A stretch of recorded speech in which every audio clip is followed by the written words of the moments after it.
Innovation and entrepreneurship thrive in the face of opportunities that challenges create. And Pakistan is blessed with many challenges.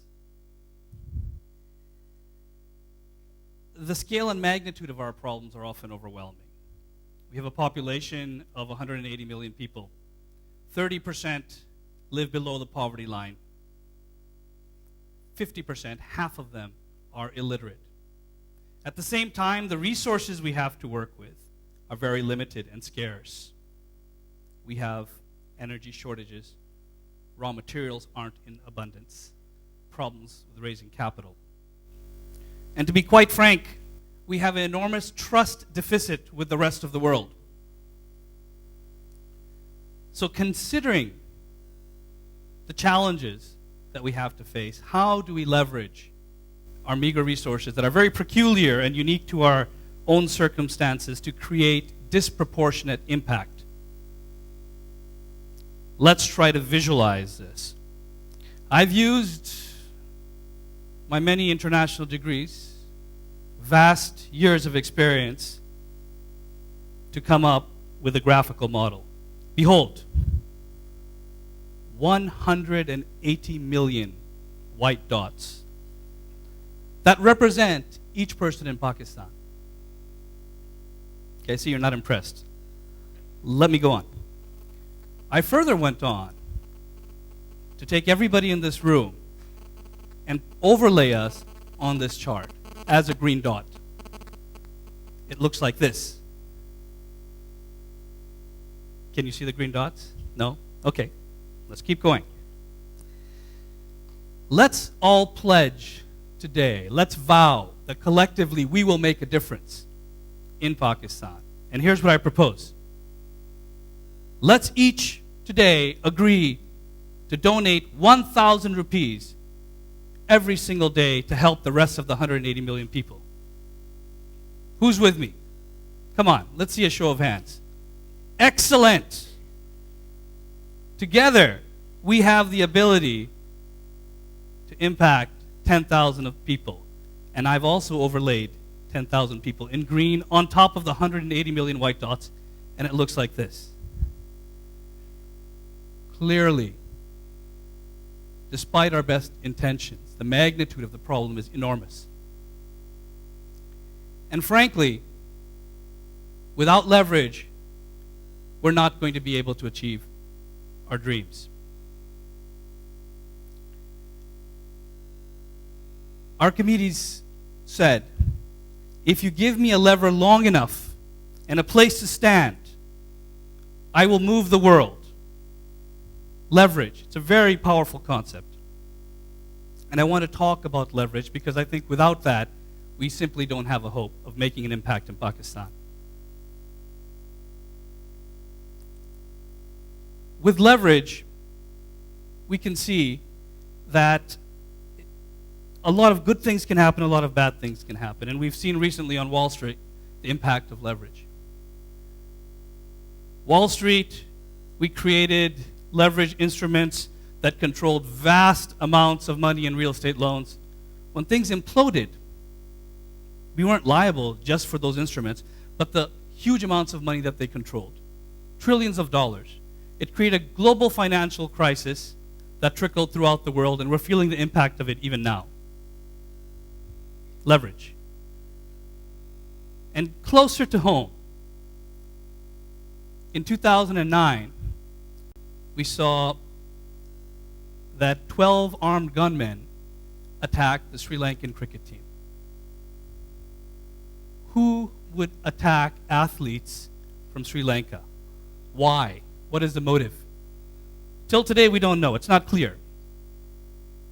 But what we do know is the amount of money it took to orchestrate the attack was very small. It's estimated to be about $5,000. Global media around the world broadcasted this through TV stations, radio, newspapers for weeks. If we were to commercially buy that kind of advertising, that kind of media spend, it would amount to billions of dollars. $5,000 to orchestrate an attack, billions of dollars in damage. that's going to stay with us for years to come. While we're talking about leverage, I want to talk about something else very important. Toothpicks. Because I've always been fascinated with the amazing and beautiful things you can create with toothpicks, marshmallows, and glue. And this is very important for Pakistan because we have very meager resources to work with. We have to be very resourceful. What Pakistan needs now is for us to find our levers and our toothpicks. Do we have them? I want to share an example with you. What you're looking at right now is a picture of a job fair we organized through my job portal. A few years ago, we were trying to find out how to make more impact for jobs, how to connect talent with opportunity. We decided to organize a job fair on the ground. This is a picture outside the Islamabad Marriott. 25,000 people came. Enormous response. The hall capacity was 3,000. We had about 100 employers create hiring booths, and 3,000 people were inside meeting them. CDA authorities came to us and said, "Are you organizing a protest rally? What's going on?" These were people armed with nothing but CVs, hopes, and dreams. Throughout the course of the day, 8,000 people went in and out of the event. But what became abundantly clear to me was that this activity did not scale. We needed to find a lever. Around the same time, some interesting trends started to emerge in Pakistan. Internet growth skyrocketed. Went from 3 million people with internet access to more than 20 million people that have it today. We took our activities online. Today, over 8 million people, 8 million job applications have been processed online through our site. 1.5 million people have used the site to find jobs. Now, if I compare this with 100 employers and 8,000 job seekers at a one-day event once a year, with 30,000 employers and 1.5 million job seekers that are connecting every single day, we can see the effect of leverage that's available in Pakistan today. And we impact over 1 million lives and their families. But what does it take to create this? Well, it just took some toothpicks, 3 marshmallows, and some glue. All abundantly available in Pakistan. And then we talk about the impact of this effort. Well, it scales well. 1 million lives are impacted, families of people finding jobs.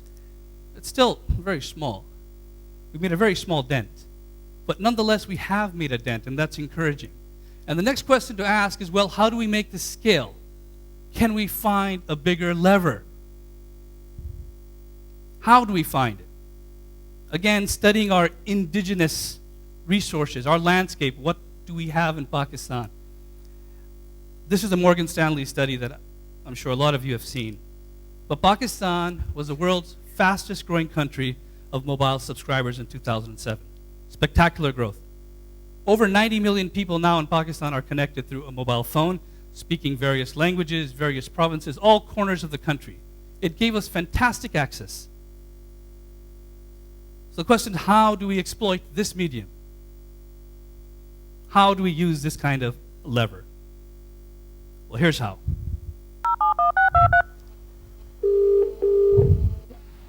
रोज का service call करने का शुक्रिया। ये सहूलत आपको बजरिया mobile phone नौकरी तलाश करने में मदद करती है। अगर आप उर्दू में मालूमात हासिल करना चाहते हैं तो 1 दबाएं। तासु पख्तो की मालूमात हासिल करवाने वालों नो 2 दबाओ को। पंजाबी विच मालूमात वास्ते 3 दबाओ।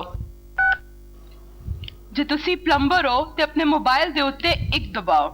जे तुसी इलेक्ट्रिशियन हो ते 2 दबाओ। जे तुसी मिस्त्री हो ते 3 दबाओ। जे तुसी ड्राइवर हो। Well, you get the idea. Tremendous possibilities finding a bigger lever.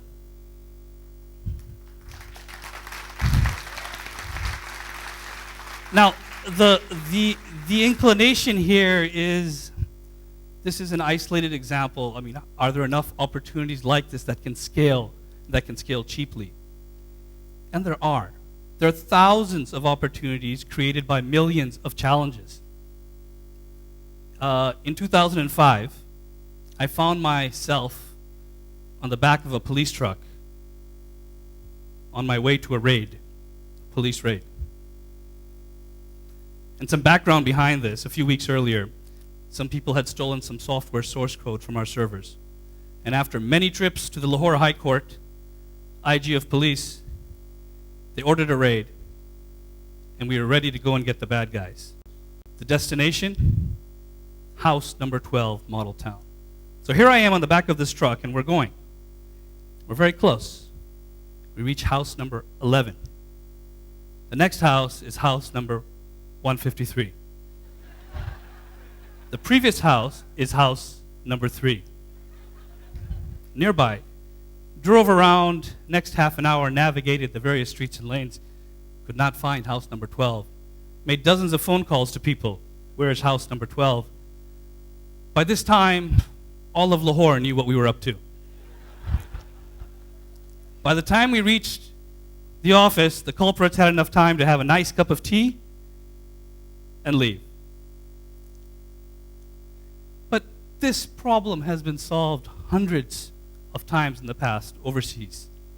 It's not a unique problem. We have a technology to do this. When we go abroad in our cars, we have this little GPS device, enter in where we're going, tells us right, left, we get exactly where we want to go. Why couldn't this be done in Pakistan? Why? The answer I got is, well, Pakistan is different. It's different. Things don't work the same way here. Our houses are in random order. Our streets don't have names. And if they have names, we don't know what those names are. And our data is just not organized. It can't be done here, but it can be done. And what we did was we plotted over 1 million houses in Lahore, Karachi, and Islamabad in 8 months. And we did this using open source software, layered it on top of Google Maps. And we created our own indigenous local addressing schemes that we use every day. You know, it's hard enough to tell a human being in Pakistan how to reach someplace. Now, how do you tell a computer? We created an engine to do this, and with our own scheme, we're able to find houses. And voila, there you found the house. And it tells you where the house is, it tells you how to get there, and it tells you how long it takes to get there. How do you make this scale? We took this technology and created a widget around it, a software widget. And we made it freely available to other websites and other applications to use, free of charge. And now other people can build layers on top of this technology. They can extend the size of the lever, and we can make more impact.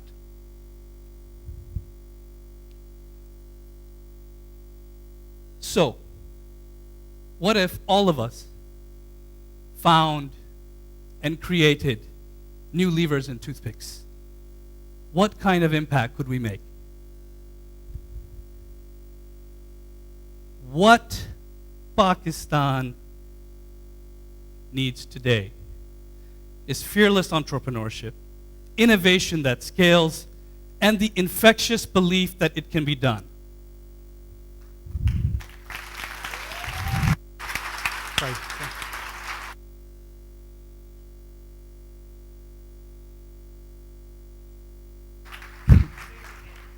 What Pakistan needs now are levers and toothpicks. That's my time, and these are ideas that I believe are worth sharing. Thank you very much.